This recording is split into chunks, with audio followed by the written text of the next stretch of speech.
यो देवः सवितास्माकं धियो धर्मादिगोचराः प्रेरयेत्तस्य यद्भर्गस्तद्वरेण्यमुपास्महे। సభని అలంకరించినటువంటి పెద్దలందరికీ, ముందు కూర్చున్నటువంటి వటువుల తల్లిదండ్రులకి, అంటే ఉపనయనం చేద్దామనేటువంటి సంకల్పం రావడం, వచ్చిన తర్వాత దానికి వీళ్ళందరూ కూడా ఆ వస్తువులను సమకూర్చి మేము చేస్తామని ముందుకొచ్చినటువంటి వీళ్ళందరిలో ఉన్నటువంటి గాయత్రి అమ్మవారికే నమస్కారం చేస్తూ, ఈరోజు చాలా విశేషమైనటువంటిది సుదినం. ఎందుకు అంటే ఒక బ్రాహ్మణుడు పుట్టగానే బ్రాహ్మణుడు కాడు, శూద్రుడుగా వాడు ఉపనయనం అయ్యే ముందు వరకు శూద్రుడుగానే ఉంటాడు.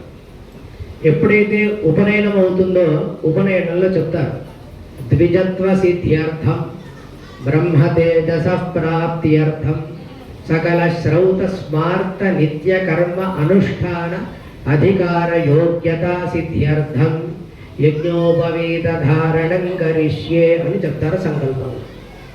ఆ యజ్ఞోపవీత ధారణ ఎప్పుడైతే వీడు చేసుకుంటాడో అప్పుడు బ్రాహ్మణుడుగా పరిగణింపబడతాడు. అప్పటి వరకు వాడు శూద్రుడే.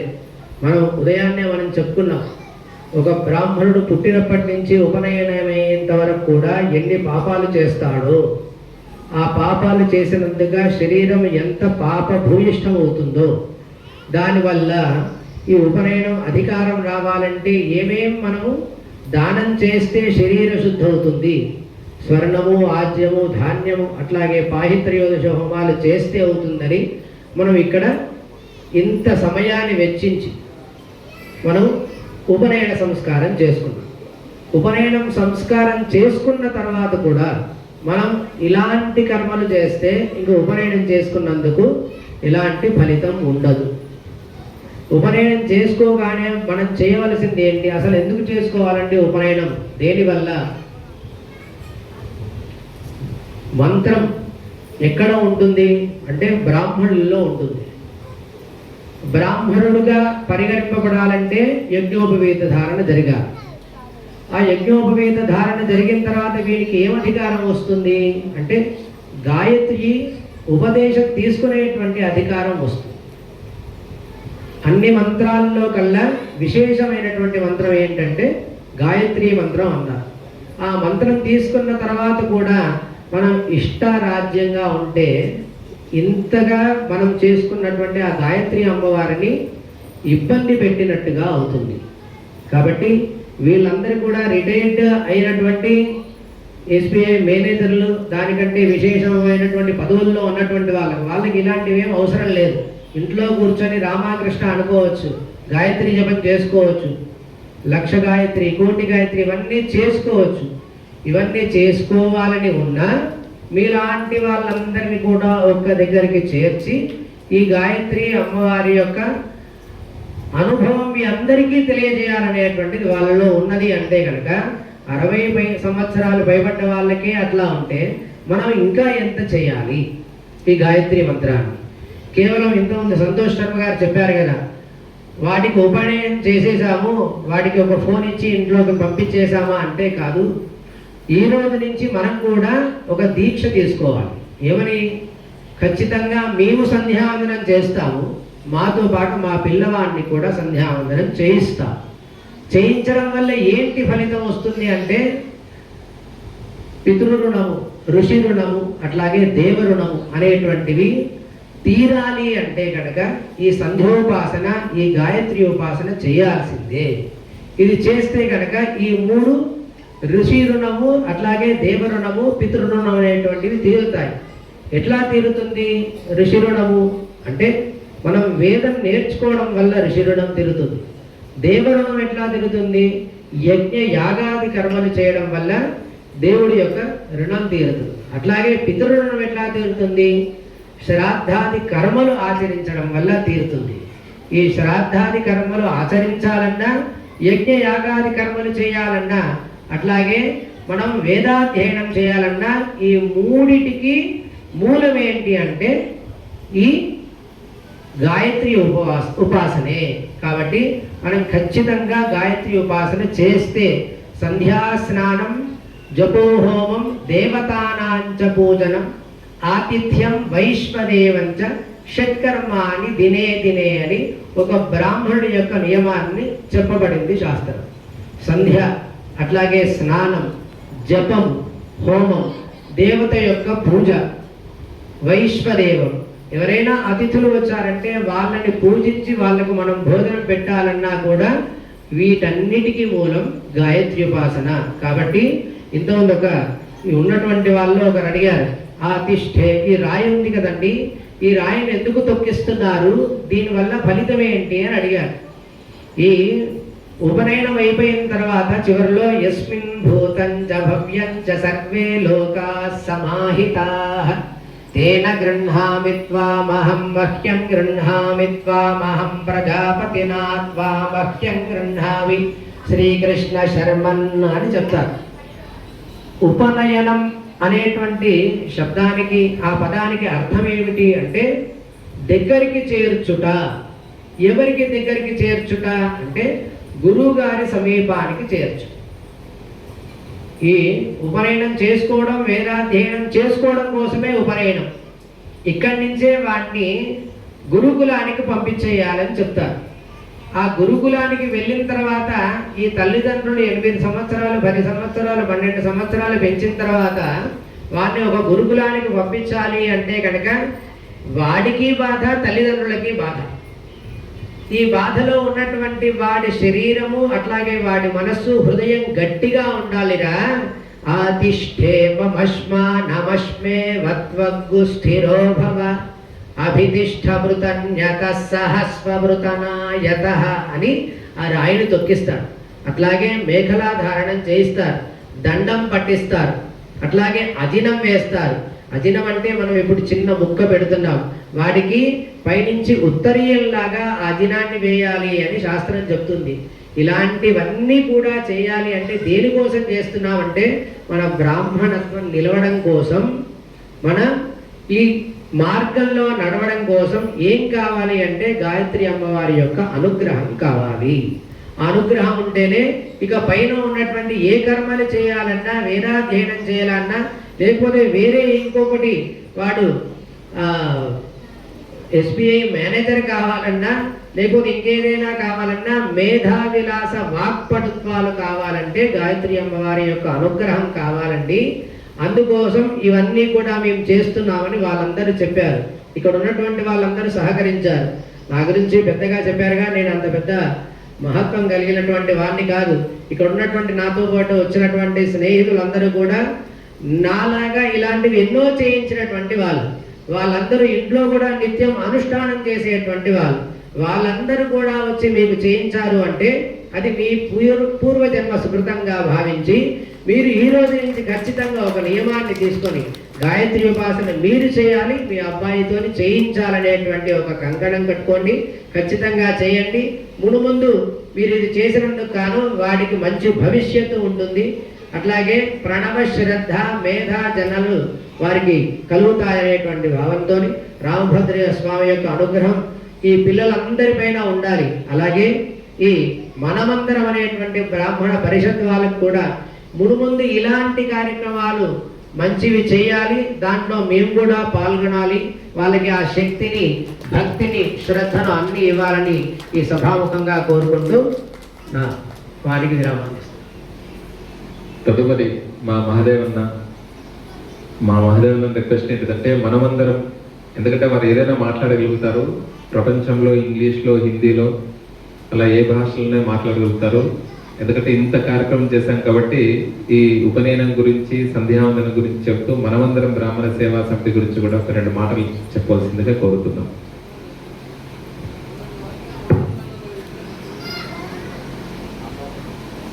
శుక్లాం బ్రహ్మ విచారసార పరమాం ఆద్యాం జగద్వ్యాపినీం వీణా పుస్తకధారిణీమభయదాం జాడ్యాంధకారాపహారీం तपः हस्ते स्फाटिकमालिकां विदधती पद्मासने संस्थितां वन्दे तां परमेश्वरीं भगवतीं बुद्धिप्रदां शारदां प्रणतजनतापवर्गा कृतरणसर्गा ससिंहसंसर्गा कामाक्षि मुदितभर्गा हतरिपुवर्गा त्वमेव सा दुर्गा विमलपटी कमलकुटी पुस्तकरुद्राक्षशस्तहस्तपुटी कामाक्षि पक्ष्मलाक्षी कलितविपञ्ची विभासि वैरिञ्ची श्रुतिस्मृतिपुराणानाम् आलयं करुणालयं नमामि भगवत्पादशङ्करं लोकशङ्करम् सभायै नमः। పరమ పవిత్రమైనటువంటి రామభద్ర క్షేత్రంలో ఈ వైశాఖ మాసంలో ఇక్కడ కూర్చోవడమే పెద్ద పుణ్యం. ఎందుకంటే చైత్ర మాసాన్ని మధుమాసం అంటారు, వైశాఖ మాసాన్ని మాధవ మాసం అంటారు. అంటే వేదం వచ్చిన వాళ్ళ భాషలో, అందరి భాషలో కాదు, అందరి భాషలో చెప్పాలంటే మార్చి ఏప్రిల్ వస్తే ఉగాది వస్తుంది, ఆగస్టు వస్తే శ్రావణ మాసం వస్తుంది, నవంబర్ వస్తే దీపావళి వస్తుందని మేము అమెరికాలో అట్లే చెబుతూ ఉంటాం. అలాగే వ్యవహారంలో ఉంటుంది. కానీ ఖచ్చితమైన కాల గణన ఉన్నటువంటి సంస్కృతి ఏదైనా ఉన్నది అంటే ప్రపంచంలో అది సనాతనమైనటువంటి వేద సంస్కృతి మాత్రమే. ఎవ్వరు కూడా ఎందుకు అమావాస్య వస్తుంది, ఎందుకు పూర్ణిమ వస్తుంది, ఎందుకు పక్షానికి 15 రోజులే ఉంటాయి, ఎందుకు 30 రోజులు ఉంటాయి మాసానికి అనేది ఎవరు చెప్పలేరు ప్రపంచంలో. మనకు వేదంలో చెబుతారు 12 మాసా సంవత్సర, 12 మాసాలు కలిస్తే దాన్ని సంవత్సరం అంటారండి అని చెప్పి వేదం చెప్పింది. మీరు చెప్పడం నేను చెప్పడం కాదు. ఎక్కడ చెప్పింది అంటే అశ్వమేధ యాగం అనేది మీ అందరికీ పేరు తెలిసే ఉంటుంది. ఆ అశ్వమేధ యాగాన్ని చేసేటప్పుడు ఎన్ని రోజులు చేయాలి ఆ యాగం అంటే సంవత్సర దీక్ష అంటారు. 12 మాసాలు. అది చైత్ర శుద్ధ పూర్ణిమకు మొదలు పెడితే మళ్ళా వచ్చే సంవత్సరం చైత్ర శుద్ధ పూర్ణిమకో వైశాఖ శుద్ధ పూర్ణిమకో ముగిసే యాగం అశ్వమేధ యాగం. కాబట్టి వేదం ఏ కాలంలో ఏ యజ్ఞం, ఏ యాగం, ఏ క్రతువు, ఏ ఉపాసన చేయాలో చెప్పాలంటే వేదమే చెప్పాలి. మీరు నేను చెప్పేది ప్రామాణికం కాదు. మరి అటువంటి వేదాన్ని అధ్యయనం చేయాలి అంటే ద్విజత్వము అనేది చాలా ముఖ్యమైనది. ఈ ద్విజ శబ్దానికి చాలా అర్థాలు ఉన్నాయి. ద్విజుడు అంటే బ్రాహ్మణుడు అనేది మీ అందరికీ తెలిసినటువంటి అర్థం. భాగవతంలో కూడా చెబుతారు లలిత స్కంధము కృష్ణమూలము శుకాలాపాభిరామంబు మంజులతా శోభితమున్ సువర్ణ సుమనస్సు జ్ఞేయమున్ సుందరోజ్వల వృత్తంబు మహాఫలంబు విమలం వ్యాసాలవాలంబునై వెలయున్ భాగవతాక్షకల్పతరుర్విన్ సద్విజశ్రేయమై. ఎవరండి ఈ ద్విజులు అంటే? ద్విజులంటే బ్రాహ్మణులు అనేది ఒక అర్థం. ద్విజులంటే పక్షులకు కూడా ద్విజ శబ్దం వర్తిస్తుంది. ఎందుకంటే అది రెండవ జన్మ ఎత్తేది ఏదైతే ఉంటుందో అవి కూడా 2 ద్విజులు అవుతాయి. కాబట్టి పక్షులు కూడా పూర్వ స్థితి అండాకారంలో ఉంటుంది. ఆ అండం నుండి అది బయటికి వచ్చి పక్షిగా వస్తుంది. ఇక ద్విజ శబ్దానికి ఇంకొక అర్థం ఏమిటండి అంటే దంతాలు. మనకు పుట్టగానే పారదంతాలు అని చెప్పి వస్తాయి. 5-6 ఏళ్ల దాకా ఉండి అవి ఊడి మళ్ళీ ఇంకో దంతాలు వస్తాయి. ఆ వచ్చినవి స్థిరంగా ఉంటాయి. ఈ స్థిరంగా ఉన్నవి ఊడితే మాత్రం మన దంతాలు రావు. కాబట్టి ద్విజం అంటే దంతాలకు కూడా అర్థం ఉంది. మరి ద్విజ అనే దానికి ప్రధానమైనటువంటి అర్థం ఉపనయన సంస్కారాన్ని ఎవరైతే పొందుతారో వాళ్ళు ద్విజులు అనబడతారు. అంటే సంస్కారం పొందడం ద్వారా సంస్కరింపబడి ఒక సన్మార్గంలో, అంటే వేదం చెప్పినటువంటి మార్గంలో మనం నడిచేటువంటి ప్రక్రియ. కాబట్టి ఉపనయనం చేసుకున్నాం అంటే లాభం లేదు. సంధ్యావందనం చేసామా లేదా? త్రికాల సంధ్యావందనం చెప్పారు.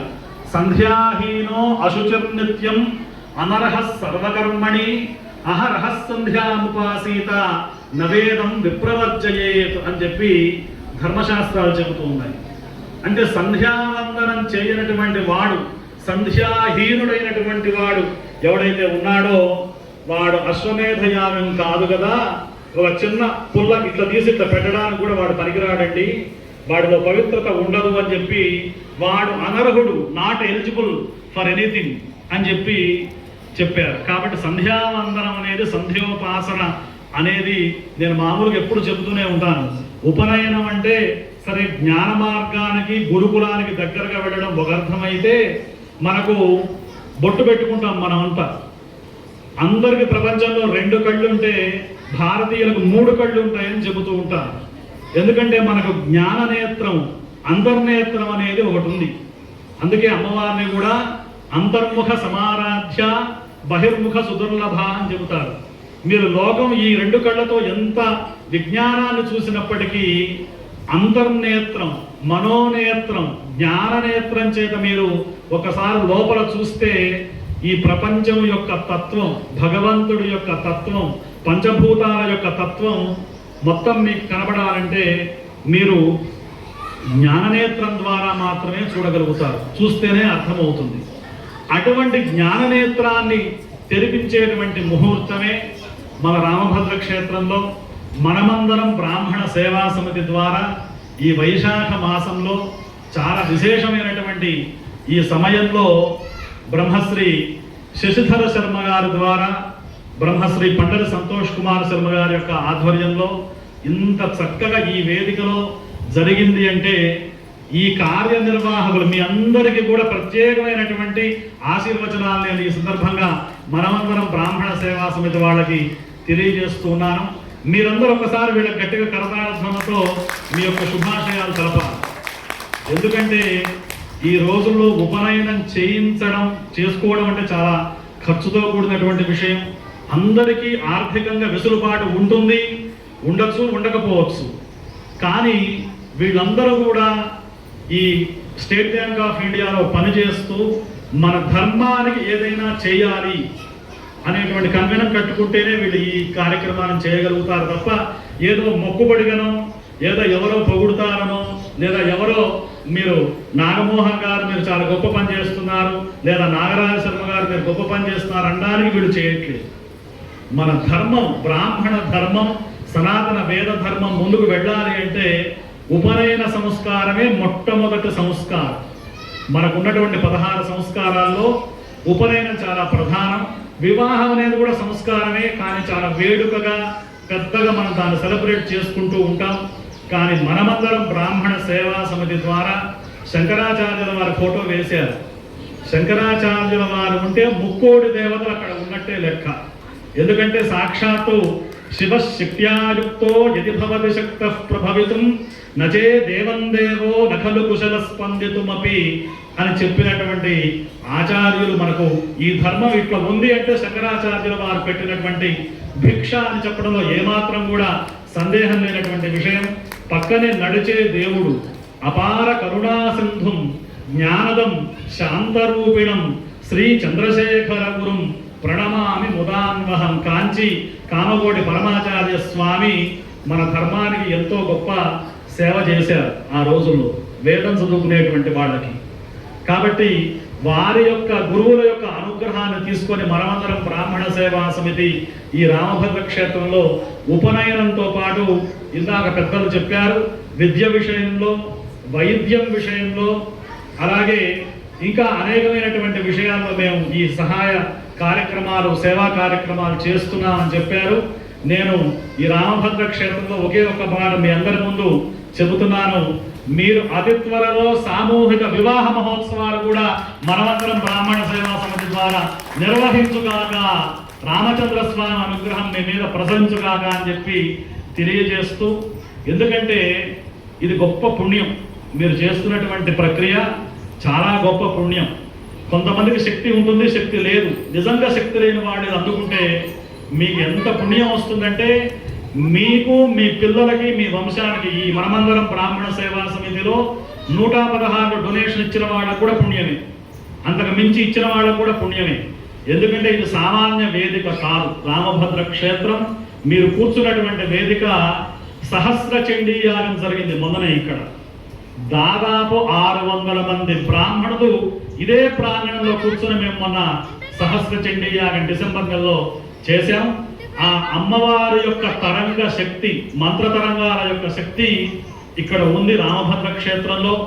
అలాగే జగద్గురు శ్రీ శ్రీ శ్రీ విధుశేఖర భారతీ స్వామి వారు, శృంగేరి స్వామి వారు ఈ సభా వేదికను వారే ప్రారంభం చేశారు.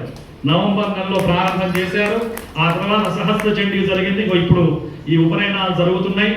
అంతకు ముందు కాంచీ కామకోటి పీఠాధీశ్వరులు శ్రీ శ్రీ శ్రీ శంకర విజయేంద్ర సరస్వతి మహాస్వాముల వారు, మేము వారిని అభ్యర్థిస్తే ఒక 10 నిమిషాలు వస్తామయ్యా రామభద్ర క్షేత్రం గోశాల అన్నారు. స్వామివారు ఇక్కడికి దిగి ఇలాగే తీసుకొని మేము అశ్వత్థ నారాయణ దగ్గర తీసుకొని వెళ్ళాము. దాదాపు 4 గంటలు ఈ క్షేత్రంలో కూర్చున్నారు కంచి స్వాముల వారు.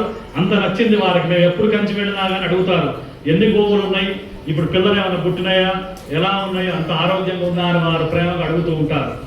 కాబట్టి ఎందుకు చెబుతున్నారు ఈ మాటలన్నీ అంటే, అనేక మంది మహాత్ములు, మహనీయులు, సిద్ధ పురుషులు, సాధకులు, యోగులు, ఉపాసకులు, బ్రాహ్మణోత్తములు సంచారం చేసినటువంటి ప్రదేశంలో పవిత్రమైన శక్తి ఉంటుంది. మనం ఎన్ని పూజలు చేసినా స్వస్తి ప్రజాభ్యః పరిపాలయంతాం న్యాయేన మార్గేణ మహీం మహీషాః గో బ్రాహ్మణేభ్యః శుభమస్తు నిత్యం లోకాః సమస్తాః సుఖినో భవంతు అని కోరే ఏకైక ధర్మం ప్రపంచంలో ఎక్కడైనా ఉన్నది అంటే సనాతన వైదిక ధర్మం తప్ప ఇక ఏ ధర్మం కూడా ఇంత విశాలమైనటువంటి గొప్పతనాన్ని ఉదార చరితానాంతో వసుధైవ కుటుంబకం అని చెప్పారు. ఇప్పుడు మీరందరూ ఎందుకు కూర్చున్నారు ఇక్కడ? ఒక కుటుంబం లాగా మనం కూర్చున్నాం. సరే, నేను మీతో వయసులో చాలా చిన్నవాడి కానీ నన్ను ఒక గురువుగా భావించి 4 మాటలు చెప్పమన్నారు. మీకున్న అనుభవం మాకుంటుందా?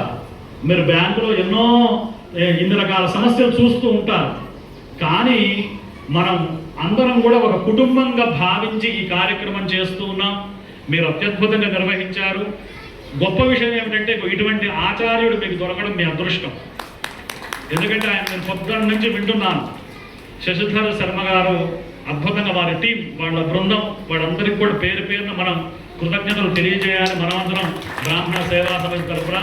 వీరు వర్గల్ వేద పాఠశాలలో అనేక సంవత్సరాలు స్మార్త అధ్యాపకులుగా పనిచేసి కొన్ని వందల వేల కార్యక్రమాలు చేయించారు, చేయిస్తున్నారు. చూడడానికి చిన్నగానే కనబడతారు కానీ ఆయన వాక్కు మంత్రం ఆ చెప్పేటువంటి ఓపికతో చెప్పి చేయించారు. ఎవ్వరు కూడా ఒక సమిధ వెయ్యాలి అంటే వెయ్యకపోతే ఆయన ఊరుకోవట్లేదు.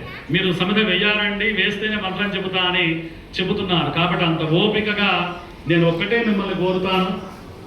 ఈ రామభద్ర క్షేత్రం మా పండరి సంతోష్ కుమార్ శర్మ గారు మనందరికీ ఒక ఆరవాలం.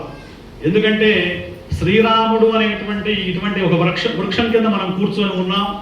ఆ వృక్షం మీద అనేక పక్షులు వాళ్తాయి, అనేకమైనటువంటి జంతువులు అక్కడికి వస్తాయి, ప్రాణులు వస్తాయి. మనలాంటి ఎంతో మంది ఎండలో వెళ్ళేవాడు సేద తీరడానికి ఒక చెట్టు కింద ఎట్లయితే కూర్చుంటామో, రామభద్ర స్వామి కూడా ఒక కల్ప వృక్షం. ఆ కల్ప వృక్షమే ఇక్కడ కూర్చొని ఉన్నాడు. మనందరికీ నీడనిచ్చేటువంటి రామభద్ర స్వామి ఆ కల్ప వృక్షం ఉంటే, ఆ కల్ప వృక్షానికి రోజుకు 3 సార్లు నీళ్లు పోసేటువంటి రామభద్ర ఉపాసకుడు మా పండరి సంతోష్ కుమార్ శర్మ. చెట్లు పెట్టామంటే నీళ్లు పోయాలి కదండి, వాడిని పోషించాలి కదా.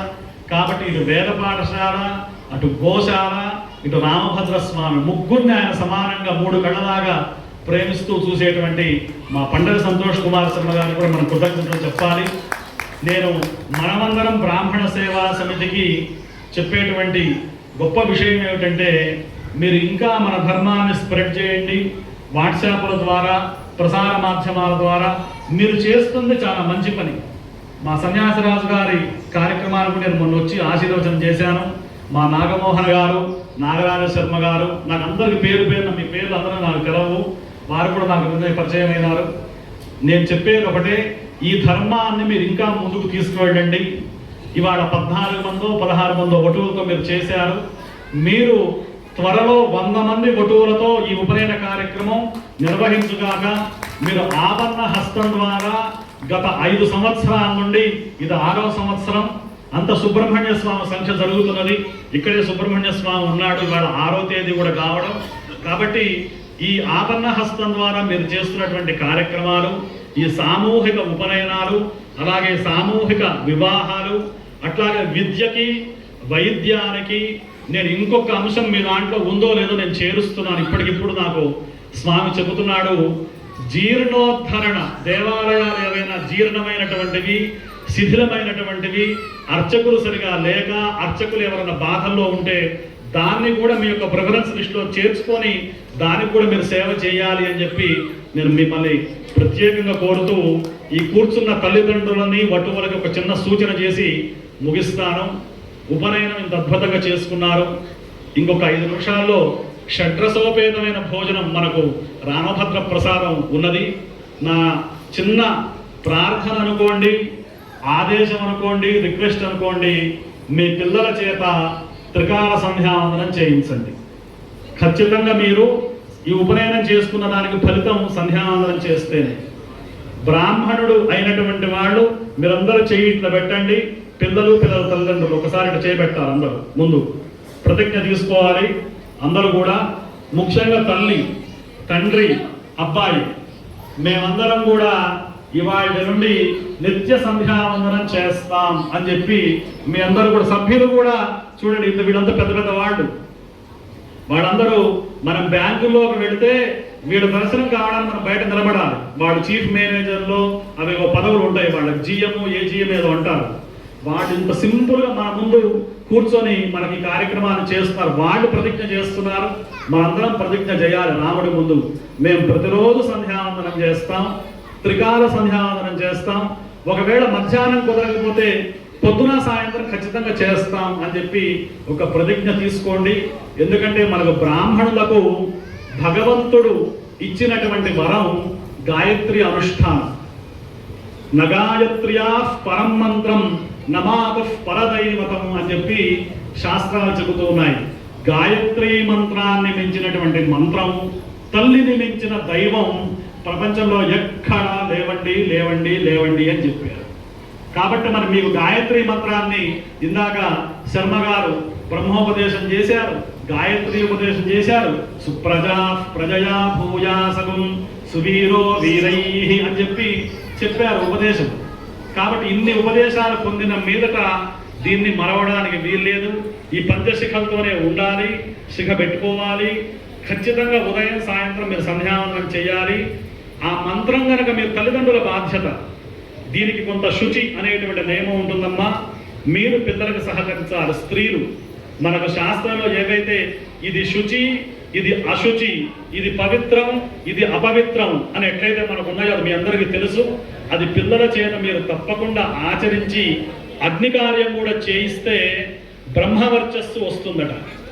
బ్రహ్మవర్చస్సు రావాలి అంటే అగ్ని కార్యం చేయాలి, గాయత్రి మంత్ర ఉపాసన చేయాలి. గాయత్రి మంత్రం అనేది మహాశక్తివంతమైన మంత్రం. ఒక్క బ్రాహ్మణులకు మాత్రమే దాన్ని ఉపాసన చేసేటువంటి హక్కు మనకు ఉంది. పరమేశ్వరుడు మనకు విధించినటువంటి కర్తవ్యం సూర్యోపాసన, అలాగే గాయత్రి ఉపాసన. ఇందులో మనకు గాయత్రి, సావిత్రి, సరస్వతి అని 3 అమ్మవార్లు ఉన్నారు.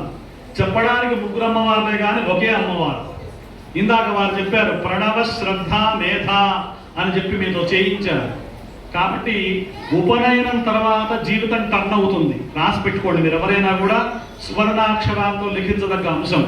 మీ పిల్లలకి ఉపనయనం అయిన తర్వాత మీరు చదివేటువంటి లౌకిక విద్యల్లో, ఈ పాఠశాల విద్యలో కానివ్వండి, వేద విద్యలో కానివ్వండి, మీ లైఫ్ టర్న్ అనేది తీసుకునేటువంటి శుభ ఘడియ ఈ ఉపనయన ముహూర్తం.